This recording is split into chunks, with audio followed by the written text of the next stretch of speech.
नमस्कार दोस्तों, मेरा नाम शुभम है और आज हम लोग शुरू करने जा रहे हैं HTML CSS का न्यू कोर्स, जिसके अंतर्गत हम लोग जानेंगे कि कैसे हम लोग एक वेब पेज को क्रिएट कर सकते हैं, साथ ही साथ उस वेब पेज से कैसे एक वेबसाइट को क्रिएट किया जाएगा। चलिए शुरू करते हैं।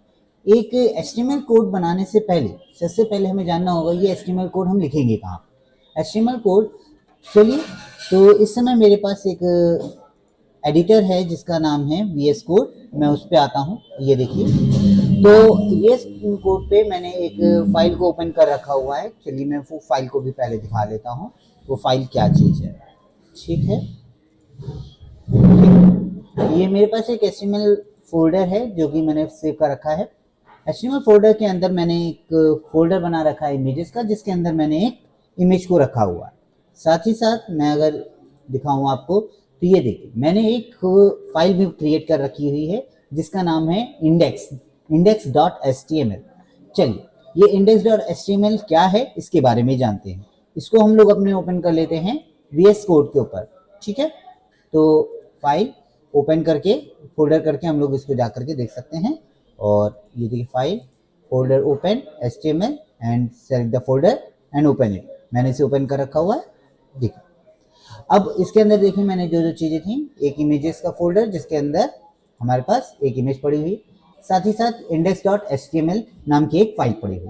index.html की अगर बात करी जाए तो ये हमारी डिफ़ॉल्ट HTML फाइल हो सकती है।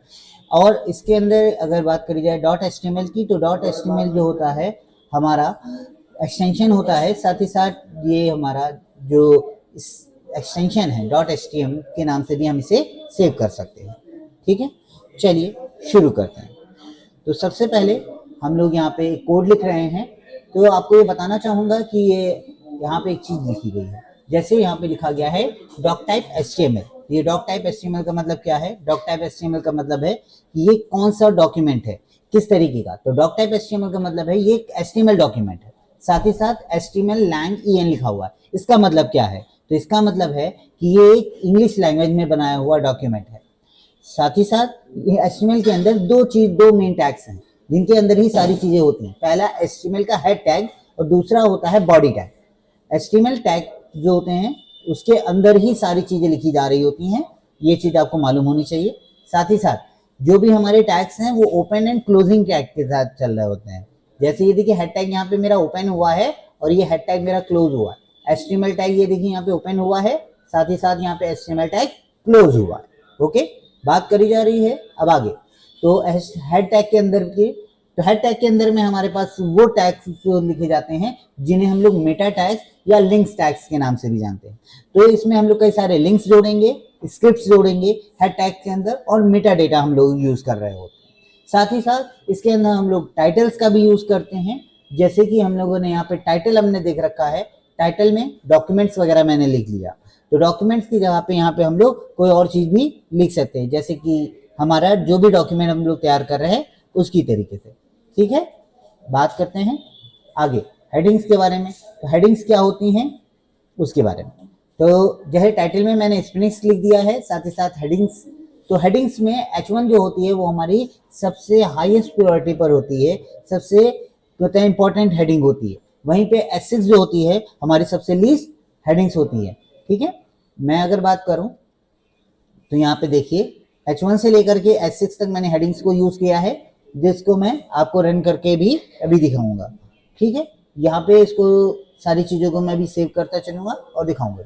ठीक, यहाँ पे मैंने इसको सेव किया हुआ है और यहाँ पे मैं सबसे पहले इसको अगर मुझे रन करना है तो मुझे इसको क्या करना है, कॉपी पाथ में इसका करूँगा। यहाँ पे राइट क्लिक करके copy path, and now go on here, and now you can see.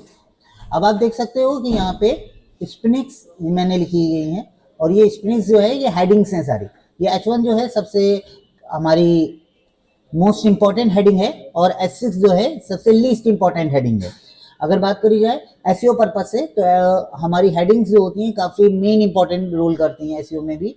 तो किसी भी वेब पेज के अंदर पहली ही हेडिंग या एक ही हेडिंग्स को हम लोग यूज करेंगे। H1 हमारा एक ही होता है। अगर बात करी जाए H2 कई सारे हो सकते हैं, 2 या 3 हो सकते हैं, H3 कई सारे हो सकते हैं, लेकिन H1 सिर्फ और सिर्फ एक होगा। क्यों? क्योंकि इसका रीजन है SEO। जो कि जैसे कि आप इसको आम भाषा में या आसान भाषा में समझना चाहो तो आपका गूगल जो है वो समझेगा किस बात को, आपके कोड को। तो कोड में उसको मालूम होना चाहिए कि क्या चीज इंपॉर्टेंट है, तो उसको मालूम होना चाहिए कि ये पेज, इस पेज के बारे में हमारी सारी बातें हो रही हैं, तो H1 जो हमको दर्शाएगा। फॉर एग्जाम्पल हम यहाँ पे टेक्नोलॉजी के बारे में बात कर रहे हैं, तो टेक्नोलॉजी इस पूरे पेज में सिर्फ हेडिंग्स के रूप में मिलेगा और वो हेडिंग H1 होगी। और कई बार अगर टेक्नोलॉजी यूज कर रहे हैं तो वहां पे H1 कई बार नहीं लिखेंगे हम लोग, ये भी आप समझ लीजिए। तो आपको H1 पूरे पेज में सिर्फ एक बार देना है, ठीक। H2 कई बार दे सकते हैं, H3 कई बार, और H6 भी कई बार दे सकते हैं। अगर कोई S6 के अलावा S7, 8, 18 या कुछ और लगा दे तो क्या होने वाला है, क्या कोई एरर आएगी? नहीं, बिल्कुल नहीं आएगी। H6 के बाद जब कभी भी कोई भी ये करेगा तो वहां पे कोई टैग नहीं है, वो H7 या H8 कोई टैग नहीं होता है, इस वजह से वो एरर तो नहीं देने वाला है वहां पे, लेकिन वो जो टेक्स्ट लिखा जाएगा वो नॉर्मल टेक्स्ट या सिंपल टेक्स्ट में तब्दील हो जा रहा होगा, ठीक है।